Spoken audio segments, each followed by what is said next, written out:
ಎಲ್ಲರಿಗೂ ನಮಸ್ತೆ. ಬನ್ನಿ ಇವತ್ತು ಚಕ್ಲಿ ರೆಸಿಪಿ ನೋಡ್ಕೊಂಬರೋಣ. ನಾನು ಹೇಳೋ ಟಿಪ್ಸ್ ಪ್ರಕಾರ ಮಾಡಿದ್ರೆ ಚಕ್ಲಿ ಕ್ರಿಸ್ಪಿಯಾಗಿ ಅದೇ ರೀತಿ ಬಾಯಲ್ಲಿಟ್ಟು ಕರಗೋಗುವಂಥ ಚಕ್ಲಿ ರೆಸಿಪಿನ ಈ ವಿಡಿಯೋದಲ್ಲಿ ತೋರಿಸ್ತೀನಿ. ಈ ಟಿಪ್ಸ್ಗಳ ಜೊತೆ ನೀವು ಕೂಡ ಟ್ರೈ ಮಾಡಿ, ತುಂಬಾ ಪರ್ಫೆಕ್ಟಾಗಿ ಬರುತ್ತೆ. ಯಾರು ಬೇಕಾದ್ರೂ ಚಕ್ಲಿ ಈಸಿಯಾಗಿ ಮಾಡ್ಬೋದು. ಬನ್ನಿ ಯಾವ ರೀತಿ ಮಾಡೋದು ಅಂತ ನೋಡ್ಕೊಂಡು ಬರೋಣ. ನಾನಿಲ್ಲಿ 5 ಗ್ಲಾಸಷ್ಟು ಅಕ್ಕಿ ತೊಗೊಂಡಿದ್ದೀನಿ. ಯಾವ ಗ್ಲಾಸ್ ಆದರೂ ಪರವಾಗಿಲ್ಲ, 5 ಗ್ಲಾಸಷ್ಟು ಅಕ್ಕಿ ತೊಗೊಂಡಿದ್ದೀನಿ. ಅದಕ್ಕೆ 1 ಗ್ಲಾಸಷ್ಟು ಉದ್ದಿನಬೇಳೆ ತೊಗೋಬೇಕು. ಆದ್ದರಿಂದ ಕರೆಕ್ಟಾಗಿ 5 ಗ್ಲಾಸ್ ಅಕ್ಕಿ ತೊಗೊಂಡಿದ್ದೀನಿ. ಇದನ್ನು ಒಂದು 4-5 ಸರ್ತಿ ಚೆನ್ನಾಗಿ ತೊಳ್ಕೊಬೇಕು. ಯಾಕೆಂದರೆ ಇದು ಸೊಸೈಟಿ ಅಕ್ಕಿ ಆದ ಕಾರಣ ಚಕ್ಲಿ ಸೊಸೈಟಿ ಅಕ್ಕಿಯಲ್ಲಿ ತುಂಬ ಚೆನ್ನಾಗಿ ಬರುತ್ತೆ. ಆದರೆ ಅಕ್ಕಿನ ಚೆನ್ನಾಗಿ ತೊಳ್ಕೊಳ್ಳಿ ಅಷ್ಟೇ.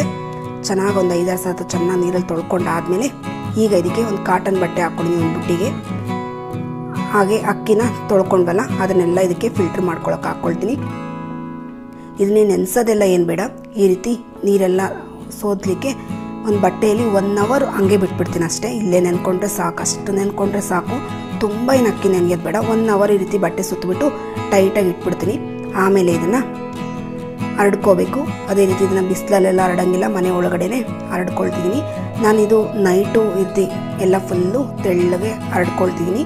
ಈ ರೀತಿ ಮಾಡಿಕೊಂಡ್ರೆ ಬೆಳಗ್ಗೆ ಅಷ್ಟೊತ್ತಿಗೆ ಫುಲ್ಲು ಡ್ರೈ ಆಗಿಬಿಡುತ್ತೆ. ಸಾಕು, ಅಷ್ಟು ಮಾತ್ರ ಡ್ರೈ ಆದರೆ. ಬಿಸಿಲಲ್ಲೆಲ್ಲ ಹಾಕಿದ್ರೆ ಚಕ್ಲಿ ಚೆನ್ನಾಗಿ ಬರೋಲ್ಲ. ಇದೊಂದು ಟಿಪ್ಪು, ಮನೆ ಒಳಗಡೆನೇ ನೆರಳಲ್ಲೇ ಹಾಕ್ಕೋಬೇಕು, ಹೊರಗಡೆ ಎಲ್ಲ ಹಾಕಬಾರ್ದು. ಈ ರೀತಿ ಚೆನ್ನಾಗಿ ಡ್ರೈ ಆದಮೇಲೆ ಈಗ ಇದನ್ನು ಬಿಸಿ ಮಾಡ್ಕೋಬೇಕು. ನಾನಿಲ್ಲಿ ಸ್ವಲ್ಪನೇ ಅಕ್ಕಿ ಹಾಕ್ಕೊಂಡು ಬಿಸಿ ಮಾಡ್ಕೊಳ್ತಿದ್ದೀನಿ. ನಾನು ಪದೇ ಹೇಳ್ತೀನಿ, ಯಾವುದೇ ಕಾರಣಕ್ಕೂ ರೋಸ್ಟ್ ಮಾಡೋಂಗಿಲ್ಲ, ಸುಮ್ಮನೆ ಬಿಸಿ ಮಾಡ್ಕೋಬೇಕಷ್ಟೇ ಅಕ್ಕಿನ. ನಿಮಗೆ ತೋರಿಸ್ತೀನಿ ಎಷ್ಟು ಬಿಸಿ ಮಾಡ್ಕೋಬೇಕು ಅಂತ. ಈ ರೀತಿ ಲೋ ಫ್ಲೇಮ್ ಇಟ್ಕೊಂಡೇ ಈ ಥರ ಬಿಸಿ ಮಾಡ್ಕೊಳ್ಳೋಣ. ನೋಡಿ, ಈ ರೀತಿ ಕೈಯಲ್ಲಿ ಅಕ್ಕಿನ ಹಿಡಿದ್ರೆ ಆ ಕೈಗೆ ಅಕ್ಕಿ ಅಂಟಬೇಕು, ಅಷ್ಟು ಮಾತ್ರ ಬಿಸಿ ಮಾಡಿಕೊಂಡ್ರೆ ಸಾಕು. ಅಷ್ಟು ಬಿಟ್ಟು ತುಂಬ ಬಿಸಿ ಮಾಡಿಕೊಂಡ್ರೆ ಚಕ್ಲಿ ಚೆನ್ನಾಗಿ ಬರಲ್ಲ. ಆದ್ದರಿಂದ ಹೇಳ್ತೀನಿ. ಅದೇ ರೀತಿ ನಾನು 5 ಗ್ಲಾಸ್ ಅಕ್ಕಿಗೆ 1 ಗ್ಲಾಸಷ್ಟು ಉದ್ದಿನಬೇಳೆ ತೊಗೊಂಡಿದ್ದೀನಿ. ಉದ್ದಿನಬೇಳೆ ಗೋಲ್ಡ್ ಕಲರ್ ಬರೋವರೆಗೂ ಚೆನ್ನಾಗಿ ಲೋ ಫ್ಲೇಮ್ ಇಟ್ಕೊಂಡೇ ಹುರ್ಕೋಬೇಕು.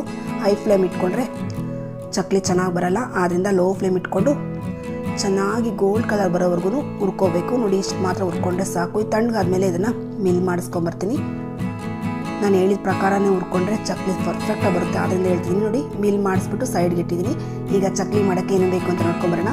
ನೋಡಿ, ಈ ಗ್ಲಾಸಲ್ಲಿ ಅಕ್ಕಿ ತೊಗೊಂಡಿದ್ದು, ಅದೇ ಗ್ಲಾಸಲ್ಲಿ 1 ಗ್ಲಾಸಷ್ಟು ಕಡಲೆ ಬೀಜ, 1 ಗ್ಲಾಸಷ್ಟು ಕಡಲೆಪಪ್ಪು ತೊಗೊಂಡಿದ್ದೀನಿ. ಇಷ್ಟಾದರೆ ಸಾಕು, ಚಕ್ಲಿ ಪರ್ಫೆಕ್ಟಾಗಿ ಬರುತ್ತೆ, ತಿನ್ನೋಕೆ ಒಳ್ಳೆ ಟೇಸ್ಟ್ ಇರುತ್ತೆ. ಆದ್ದರಿಂದ ಹೇಳ್ತೀನಿ.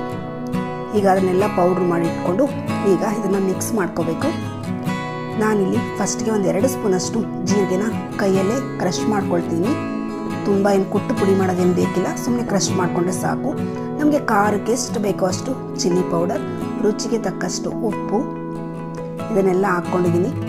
ಈಗ ಕಡಲೆ ಬೀಜ ಮತ್ತು ಕಡಲೆಪಪ್ಪು ಪೌಡ್ರ್ ಇತ್ತಲ್ಲ ಅದನ್ನು ಹಾಕ್ಕೊಂಡಿದ್ದೀನಿ. ಪೌಡ್ರನ್ನ ಸ್ವಲ್ಪ ನೈಸ್ ಪೌಡ್ರ್ ಮಾಡ್ಕೊಳ್ಳಿ. ಯಾಕೆಂದರೆ ಒರಳಲ್ಲಿ ಸ್ವಲ್ಪ ತರಿ ಇದ್ದರೆ ಚೆನ್ನಾಗಿರಲ್ಲ, ಒರಳಿಗೆ ಸಿಕ್ಕಾಕೊಳ್ಳುತ್ತೆ, ಚಟ್ನಿ ಚೆನ್ನಾಗಿ ಬರಲ್ಲ. ಅದರಿಂದ ಹೇಳ್ತೀನಿ, ನೈಸ್ ಪೌಡ್ರ್ ಮಾಡ್ಕೊಂಡಿದ್ದೀನಿ. ಹಾಗೆ ಹಿಟ್ಟು ಆಡಿಸ್ಕೊಂಬಂದಿದ್ದೆಲ್ಲ ಆ ಹಿಟ್ಟನ್ನು ಫುಲ್ ಹಾಕ್ಕೋಬೇಕು. ನಾನು ಕರೆಕ್ಟಾಗಿ 5 ಗ್ಲಾಸ್ ತೊಗೊಂಡ್ರಿಂದ ಎಲ್ಲ ಒಂದೇ ಸರ್ತಿ ಹಾಕ್ಕೊಳ್ತಿದ್ದೀನಿ. ನೀವೇನೋ ಜಾಸ್ತಿ ತೊಗೊಂಡು ಸ್ವಲ್ಪನೇ ಹಾಕ್ಕೊಳ್ಬೇಕಾದ್ರೆ ಮಿಕ್ಸ್ ಮಾಡ್ಕೋಬೋದು. ನಾನು ಅಳತೆ ಪ್ರಕಾರ ಹೇಳ್ತಿರೋದು ಕಾರಣ ಎಲ್ಲನೂ ಒಂದೇ ಸರ್ತಿ ಹಾಕ್ಕೊಂಡು ಮಿಕ್ಸ್ ಮಾಡ್ಕೊಳ್ತೀನಿ. ಇದೆಲ್ಲ ಚೆನ್ನಾಗಿ ಒಂದು ಸರ್ತಿ ಮಿಕ್ಸ್ ಆದಮೇಲೆ ಇದಕ್ಕೆ ಒಂದು 3-4 ಸ್ಪೂನಷ್ಟು ಬಿಳಿ ಎಳ್ಳು ಹಾಕ್ಕೊಂಡಿದ್ದೀನಿ. ಹುರಿಯೋದೇನು ಬೇಡ, ಹಂಗೆ ಡೈರೆಕ್ಟಾಗಿ ಹಾಕ್ಕೋಬೋದು. ಹಾಗೆಯೇ ಇದಕ್ಕೆ ಒಂದು 3-4 ಸ್ಪೂನಷ್ಟು ಎಣ್ಣೆನ ಚೆನ್ನಾಗಿ ಬಿಸಿ ಮಾಡ್ಕೋಬೇಕು. ಎಳ್ಳೆಲ್ಲ ಹಾಕ್ಕೊಂಡಾದ್ಮೇಲೆ ಎಣ್ಣೆನ ಹಿಟ್ಟು ಮೇಲೆ ಹಾಕ್ಬಿಟ್ಟು ಈ ರೀತಿ ಒಂದು ಸರ್ತಿ ಮಿಕ್ಸ್ ಮಾಡ್ಕೋಬೇಕು. ಏನೋ ಸ್ಟಿಕ್ಕಲ್ಲಿ ಮಿಕ್ಸ್ ಮಾಡ್ಕೊಳ್ಳಿ, ಇಲ್ಲ ಅತ್ತೆ ಕೈಯಲ್ಲೇ ಮಿಕ್ಸ್ ಮಾಡ್ತಿದ್ದಾರೆ. ನಾನು ನಿಮಗೆ ತೋರಿಸ್ತೀನಿ. ನೋಡಿ, ಈ ಥರ ಹಿಡ್ಕೊಂಡ್ರೆ ಆ ಎಣ್ಣೆ ಚೆನ್ನಾಗಿ ಇಡೀ ಥರನೇ ಬರಬೇಕು. ಅಷ್ಟು ನೀಟಾಗಿ ಎಣ್ಣೆನ ಮಿಕ್ಸ್ ಮಾಡ್ಕೋಬೇಕು. ಆಮೇಲೆ ಇದಕ್ಕೆ ನೀರು ಹಾಕ್ಕೊಂಡು ಈಗ ಮಿಕ್ಸ್ ಮಾಡ್ಕೊಳ್ಳೋಣ. ನಾನಿಲ್ಲಿ ಸ್ವಲ್ಪನೇ ನೀರು ಹಾಕ್ಕೊಂಡು ಮಿಕ್ಸ್ ಮಾಡ್ಕೋಬೇಕು. ಒಂದೇ ಸರ್ತಿ ಎಲ್ಲ ಮಿಕ್ಸ್ ಮಾಡಿಬಿಡಿ. ಇಲ್ಲಿ ಒಂದು ಸರ್ತಿ ಎಣ್ಣೆಗೆ ಹಾಕೋಕ್ಕೂ ಮುಂಚೆ ಹಿಟ್ಟಲ್ಲಿ ದೃಷ್ಟಿ ತೆಗೆದು ಎಣ್ಣೆಗೆ ಇಡಬೇಕು. ಅದರಿಂದ ಎಣ್ಣೆ ಕಾಯಕ್ಕಿಟ್ಟಿದ್ದೀನಿ. ನಿಮಗೆ ಹಿಟ್ಟು ನೋಡಿ ಯಾವ ರೀತಿ ಕಲಸೋದು ಅಂತ ಹೇಳ್ಕೊಡ್ತೀನಿ. ಫಸ್ಟ್ಗೆ ನಾವು ಸ್ವಲ್ಪ ಕಲಿಸ್ಕೊಂಡು ಯಾವ ಅದಕ್ಕೆ ಬೇಕು ಅಂತ ನೋಡ್ಕೋಬೇಕು. ತುಂಬ ತೆಳ್ಳಗೆ ಕಲಿಸ್ಕೊಂಡ್ಬಿಟ್ರೆ ಚಕ್ಲಿ ಚೆನ್ನಾಗಿ ಬರಲ್ಲ. ಆದ್ದರಿಂದ ಒಂದು ಸರ್ತಿ ಗಟ್ಟಿಯಾಗಿ ಕಲಿಸ್ಕೊಂಡು ಸ್ವಲ್ಪ ತೊಗೊಂಡು ಚೆನ್ನಾಗಿ ನಾದ್ಕೊಂಡು ಒಂದು ಚಕ್ಲಿ ಒಳಗೆ ಹಾಕ್ಕೊಂಡು ಚಕ್ಲಿ ಬರುತ್ತಾ ಇಲ್ವಾ ಅನ್ಸತ್ತೆ ಒಂದು ಸರ್ತಿ ಚೆಕ್ ಮಾಡ್ಕೋಬೇಕು. ಆದ್ದರಿಂದ ಇಲ್ಲಿ ಚೆಕ್ ಮಾಡ್ಕೊಳ್ತೀನಿ. ನೋಡಿ, ಇಷ್ಟು ಗಟ್ಟಿಯಾಗಿದ್ರೆ ಸಾಕು. ಈಗ ಹಿಟ್ಟನ್ನೆಲ್ಲ ಚೆನ್ನಾಗಿ ಒಂದು ಸರ್ತಿ ಮಿಕ್ಸ್ ಮಾಡಿಕೊಂಡು ಸೈಡ್ಗೆ ಇಟ್ಕೊಳ್ತಾರೆ. ತುಂಬ ನೆನಿಬಾರ್ದು ಹಿಟ್ಟು, ಆದ್ದರಿಂದ ಸ್ವಲ್ಪನೇ ಕಲಿಸ್ಕೊಂಡು ಹೊರಳಿಗೆ ಹಾಕ್ಕೋಬೇಕು. ನೋಡಿ, ಇಷ್ಟು ಗಟ್ಟಿಯಾಗಿ ಕಲಿಸ್ಕೊಂಡು ಪ್ರತಿ ಸರ್ತಿನೂ ಚೆನ್ನಾಗಿ ನಾದ್ಕೋಬೇಕು. ಹಿಟ್ಟು ಎಷ್ಟು ಚೆನ್ನಾಗಿ ಕಲ್ ಮೇಲೆ ನಾದ್ಕೊಳ್ತೀವೋ ಅಷ್ಟು ಪರ್ಫೆಕ್ಟಾಗಿ ಚಕ್ಲಿ ಬರುತ್ತೆ. ಈ ಟಿಪ್ಪುಗಳನ್ನೆಲ್ಲ ಫಾಲೋ ಮಾಡಿದ್ರೆ ಚಕ್ಲಿ ಅಂತೂ ಪರ್ಫೆಕ್ಟ್ ಬರುತ್ತೆ ಅಂತಲೇ ಹೇಳ್ತೀನಿ. ನೋಡ್ತಿದ್ದೀರಲ್ಲ, ನಾನು ಚೆನ್ನಾಗಿ ನಾದ್ಕೊಂಡಿದ್ದೀನಿ. ಫಸ್ಟು ಒರಳಿಗೆ ಹಾಕ್ಕೊಳ್ಳೋಕ್ಕೂ ಮುಂಚೆ ನಾದ್ಕೊಂಡ್ರೆ ಚಕ್ಲಿ ಚೆನ್ನಾಗಿ ಬರುತ್ತೆ. ಆದ್ದರಿಂದ ಇಲ್ಲಿ ತೋರಿಸ್ತಿದ್ದೀನಿ. ಹಾಗೆಯೇ ಚಕ್ಲಿ ಒತ್ತಾದ್ಮೇಲೆ ಸ್ಟಾರ್ಟಿಂಗ್ ಟು ಎಂಡಿಂಗು ಎರಡನ್ನೂ ಕೂಡ ಚೆನ್ನಾಗಿ ಒಂದು ಸರ್ತಿ ಪ್ರೆಸ್ ಮಾಡಬೇಕು. ಆವಾಗ ಎಣ್ಣೆಯಲ್ಲಿ ಚಕ್ಲಿ ಹರಡ್ಕೊಳ್ಳಲ್ಲ. ಆದ್ದರಿಂದ ಅದನ್ನು ಕೂಡ ಮಿಸ್ ಮಾಡಬೇಡಿ.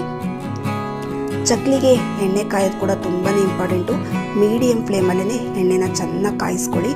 ನಿಮಗೆ ಸ್ವಲ್ಪ ಹಿಟ್ಟು ಹಾಕಿದ ತಕ್ಷಣ ಮೇಲೆ ಬರಬೇಕು. ಆವಾಗ ಚಕ್ಲಿ ಹಾಕ್ಲಿಕ್ಕೆ ಕರೆಕ್ಟಾಗಿ ಎಣ್ಣೆ ಆಗಿದೆ ಅಂತ ನೋಡಿ. ಚಕ್ಲಿ ಹಾಕಿದ ತಕ್ಷಣ ಚಕ್ಲಿ ಮೇಲೆ ಬಂದುಬಿಡಬೇಕು.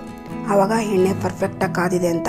ಈ ಟೈಮಲ್ಲಿ ಸ್ವಲ್ಪ ಉರಿನ ಕಡಿಮೆ ಮಾಡಿಕೊಂಡು ಚಕ್ಲಿಗಳನ್ನ ಬೇಯಿಸ್ಕೋಬೇಕು. ಅದೇ ರೀತಿ ಚಕ್ಲಿ ಬೆಂದಿದೆ ಅಂತ ಯಾವಾಗ ಗೊತ್ತಾಗುತ್ತೆ ಅಂದರೆ ಈ ರೀತಿ ಮೇಲೆ ಬಂತಲ್ಲ, ಈಗ ಫುಲ್ ಕೆಳಗಡೆ ಹೋಗುತ್ತೆ. ಆವಾಗ ಕಲರ್ ಚೇಂಜ್ ಆಗುತ್ತೆ. ಆವಾಗ ನಿಮ್ಗೆ ಗೊತ್ತಾಗುತ್ತೆ ಆಲ್ಮೋಸ್ಟ್ ಅಲ್ಲಿ ಚಕ್ಲಿ ಆಗಿದೆ ಅಂತ. ಚಕ್ಲಿ ಗೋಲ್ಡ್ ಕಲರ್ ಬಂದಮೇಲೆ ಚಕ್ಲಿನ ತೆಕ್ಕೋಬೇಕು. ಒಂದು ಸರ್ತಿ ಗೊತ್ತಾಗಲ್ಲ ಅಷ್ಟೇ, ನೆಕ್ಸ್ಟ್ ಟೈಮು ಚೆನ್ನಾಗಿ ಗೊತ್ತಾಗುತ್ತೆ. ಆದ್ದರಿಂದ ಹೇಳ್ತೀನಿ, ಯಾರು ಬೇಕಾದ್ರೂ ಈಸಿಯಾಗಿ ಚಕ್ಲಿಗಳನ್ನ ಮಾಡ್ಬೋದು. ಎಣ್ಣೆಗೆ ಚಕ್ಲಿ ಹಾಕಿದ ತಕ್ಷಣ ಪುಡಿ ಆಗೋದು ಇದೆಲ್ಲ ಆಗ್ತಿರುತ್ತಲ್ಲ, ಅದಕ್ಕೆಲ್ಲ ಕಾರಣ ಹಿಟ್ಟು ಕಲಸೋದ್ರ ಮೇಲೆ ಇರುತ್ತೆ. ನಾವು ಹಿಟ್ಟು ಚೆನ್ನಾಗಿ ಕಲಿಸ್ಕೋಬೇಕು. ಅದೇ ರೀತಿ ನಾದ್ಕೊಂಡು ಚಕ್ಲಿನ ಒತ್ಕೋಬೇಕು. ಇಲ್ಲ ಅಂದರೆ ಇಲ್ಲ ಪುಡಿ ಪುಡಿ ಆಗುತ್ತೆ, ಇಲ್ಲ ಇನ್ನೊಂದೇನೋ ಪ್ರಾಬ್ಲಮ್ ಆಗುತ್ತೆ. ಆದ್ದರಿಂದ ಈ ರೀತಿ ಒಂದು ಸರ್ತಿ ನೀವು ಕೂಡ ಟ್ರೈ ಮಾಡಿ, ಚಕ್ಲಿ ಪರ್ಫೆಕ್ಟ್ ಬರುತ್ತೆ. ನೋಡಿ, ನಾನು ಲಾಸ್ಟ್ ಎಂಡ್ ಆಗೋವರೆಗೂ ಕೂಡ ಇದೇ ರೀತಿ ನಾದ್ಕೊಂಡು ಹಾಕ್ಕೊಳ್ತೀನಿ. ಪ್ರತಿ ಸರ್ತಿ ಒರಳಿಗೆ ಚಕ್ಲಿ ಹಿಟ್ಟು ಹಾಕಬೇಕು ಅನ್ನೋದಕ್ಕೆ ಮುಂಚೆ ಇದು ಚೆನ್ನಾಗಿ ನಾದ್ಕೋಬೇಕು. ಈ ನಾದೋದಕ್ಕೋಸ್ಕರ 1 ನಿಮಿಷ ಟೈಮ್ ಕೊಡಿ. ನಿಮ್ಮ ಚಕ್ಲಿ ಎಲ್ಲ ಪರ್ಫೆಕ್ಟಾಗಿ ಬರುತ್ತೆ ಅಂತಲೇ ಹೇಳ್ತೀನಿ. ಚೆನ್ನಾಗಿ ನಾದಿ ಈ ಥರ ಒರಳಿಗೆ ಹಾಕ್ಕೋಬೇಕು. ಬನ್ನಿ, ಈಗ ಒಂದೇ ಸರ್ತಿ ಚಕ್ಲಿ ಎಲ್ಲ ಯಾವ ರೀತಿ ಹಾಕೋದು ಅಂತ ತೋರಿಸ್ತೀನಿ ನಾನು. ನೋಡಿ, ಅಷ್ಟು ಚಕ್ಲಿ ಒತ್ತಿದ್ದೀನಲ್ಲ, ಅಷ್ಟನ್ನು ಕೂಡ ಒಂದೇ ಸರ್ತಿ ಬಾಣಲಿಗೆ ಹಾಕ್ತೀನಿ. ಒಂದೂ ಕೂಡ ಕಿತ್ತೋಗೋದಿಲ್ಲ, ಅಷ್ಟು ಚೆನ್ನಾಗಿ ಬರುತ್ತೆ.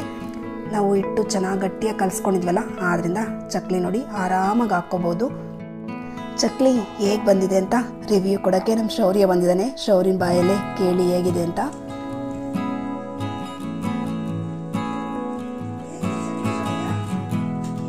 ಶೌರ್ಯ, ಹೇಗಿದೆ ಚಕ್ಲಿ? ಹೆಂಗಿದೆ?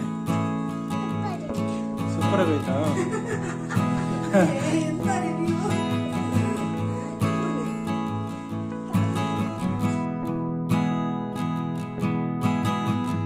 ಕೇಳಿಸ್ಕೊಂಡ್ರಲ್ಲ ನಮ್ಮ ಶೌರ್ಯ ಹೇಳಿದ್ದು. ನಾನು ಹೇಳಿರೋ ಟಿಪ್ ಪ್ರಕಾರ ಮಾಡಿದ್ರೆ ಪರ್ಫೆಕ್ಟಾಗಿ ಚಕ್ಲಿ ಬರುತ್ತೆ. ಯಾರು ಬೇಕಾದ್ರೂ ಈಸಿಯಾಗಿ ಚಕ್ಲಿಗಳನ್ನ ಮಾಡ್ಬೋದು. ಈ ವಿಡಿಯೋ ಏನಾದರೂ ನಿಮ್ಗೆ ಇಷ್ಟ ಆದರೆ ದಯವಿಟ್ಟು ಚಾನಲ್ನ ಸಬ್ಸ್ಕ್ರೈಬ್ ಮಾಡ್ಕೊಳ್ಳಿ. ಲೈಕ್, ಶೇರ್, ಕಮೆಂಟ್ ಮಾಡೋದನ್ನು ದಯವಿಟ್ಟು ಮರಿಬೇಡಿ. ನನ್ನ ವಿಡಿಯೋ ನೋಡಿದ್ದಕ್ಕಾಗಿ ಎಲ್ಲರಿಗೂ ಕೂಡ ಧನ್ಯವಾದಗಳು.